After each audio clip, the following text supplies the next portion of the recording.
last time we were here, we were talking about this word. What's this word?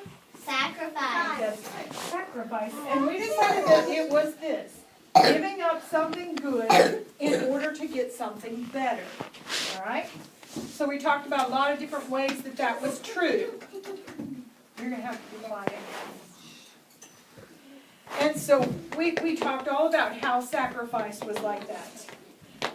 But now I want to tell you how sacrifice is connected in the Bible, okay? So listen carefully, all right? Now, who were the first two people? God. No, people. Adam and Eve. Adam and Eve, that's right, Adam and Eve. And Adam and Eve were made by God, and they lived in a garden, and it was beautiful and perfect.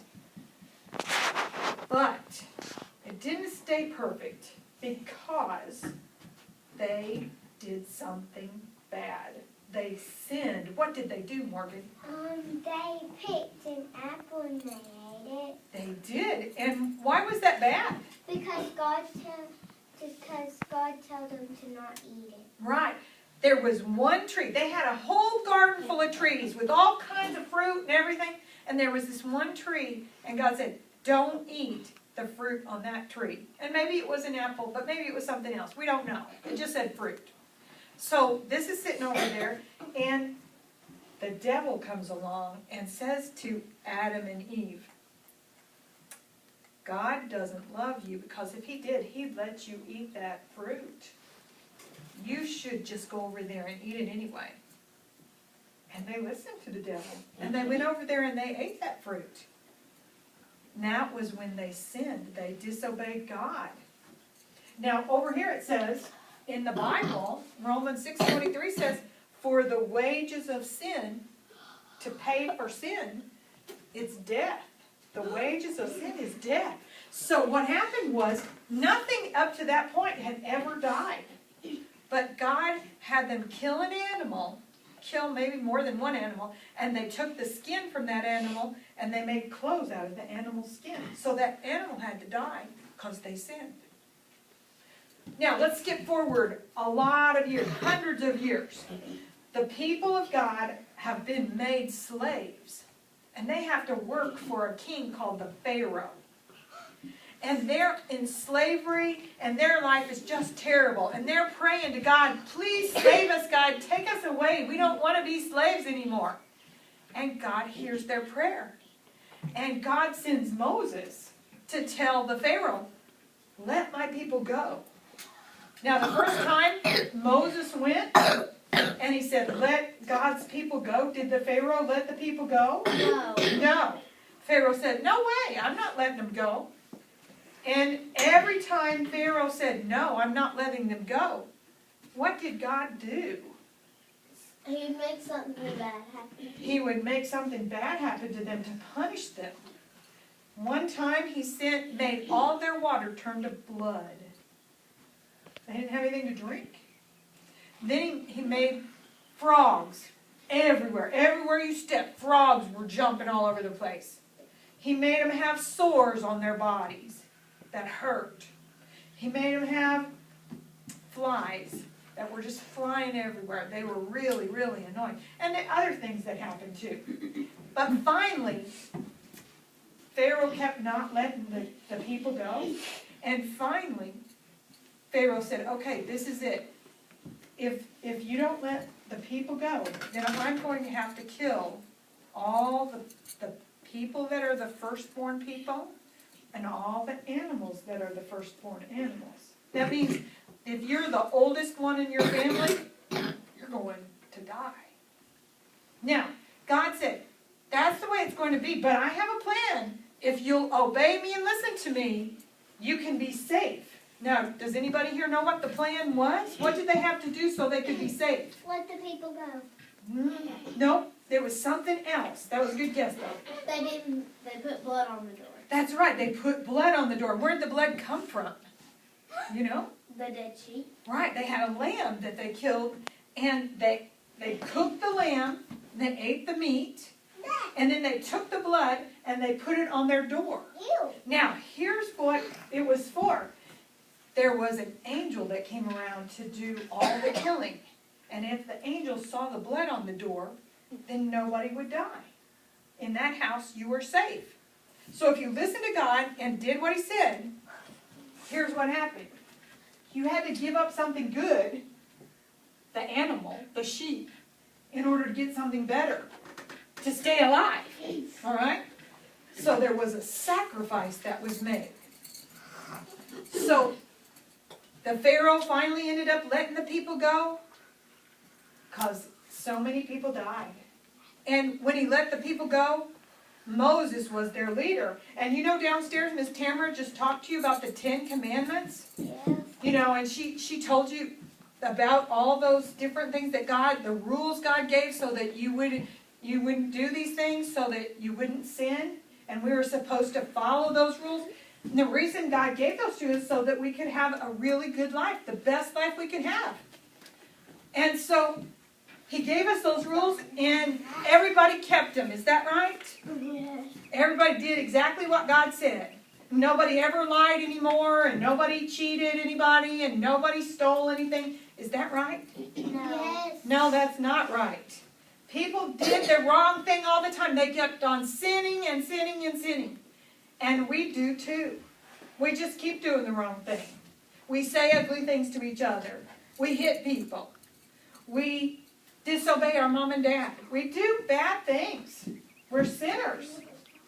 And so those people were sinners too. They kept doing bad things. So God came up with a plan. He said, okay, the wages of sin is death. And so I don't want you to die. So in order to be forgiven for your sin, we're going to sacrifice an animal. And we're going to keep doing that so that the animal will die and you won't have to die right now because you sinned. The animal will take care of it. Now, I want to say a couple more things about that. Let's see. Sin was so bad, the punishment was really high. It was death. And the sacrifice had to be high too. So let me show you how this worked. I'm going to use my scissors here to make it so you might understand. Okay, say for instance, I'm a person and I have sinned. Like somebody was talking to me and I just told them a lie. I sinned. Here's my sin. I told a lie. Okay? So now that I've told a lie, I have to kill an animal to cover up my sin. So I have to kill an animal and take the blood and put the priest killed the animal, the preacher, the priest, he killed the animal and he took the blood and he put it on the altar so that it would cover up my sin. And you know what? The next day, when I was out, somebody made me so mad that I just started yelling at him, and I felt like hitting him and kicking him, and I lost my temper, and that was a sin. And so now, I have sin again, so I'm going to have to kill another animal. Why are you so that I can cover up my sin. The priest kills the animal, he takes the blood and he puts it on the altar so that my sin can be covered up. So the next day, I come along and I have a big test and I cheat on the test so I can get a good grade. Now I have to get another animal and I have to kill it, or the priest kills it. And he takes the blood and he puts it on the altar and it covers up my sin. Why did you cut? Right, so that you could see what it was like. That sin's covered up. And I had to make a sacrifice. I gave up something good, my shirt, to get something better, your attention. And so, that was the plan that went on for hundreds and hundreds of years. People would sin, animals would have to be killed.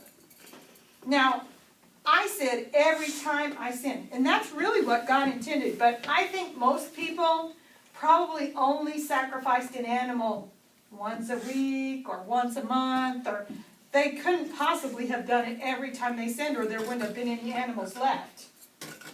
So, that was the plan that God put in place to take away our sin, to cover it up, so that we could be forgiven. Now, that was an okay plan, but there were some problems with that plan. Here's the problems with it. Here's the first one. That plan was expensive. Animals were like money, and when you killed them, you lost money. That was expensive. Just like my shirt. I bought a shirt and I cut it up. It was expensive. It was. And they were supposed to use the best animals. They were the Right, they couldn't give some junky little animal. They had to give the very best animal that they had.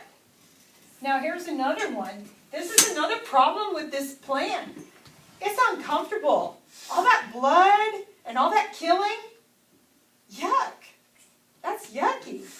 I don't want to see all that. I don't want to see that blood. And I don't want to hear that animal being killed. That's terrible. And here's the other problem with it. It was constant. They had to do it over and over and over again, all the time. Animals being killed to take away the sin. So that plan lasted a really long time. But wait. We don't have any sheep outside here. Do you hear any going, bah, No. bah? I don't hear any. And we don't have a place in here where we kill animals and wash their blood on something, do we? No. We don't do that anymore. Why don't we do that anymore? Because Jesus died on the cross for our sins. Very good. God had a better plan. Jesus was our sacrifice. Jesus died for our sins. And that was a better plan.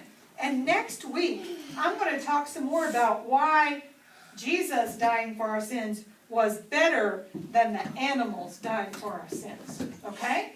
What do you want to say, Addie? I know why. Oh, do you? Will you save it until next week?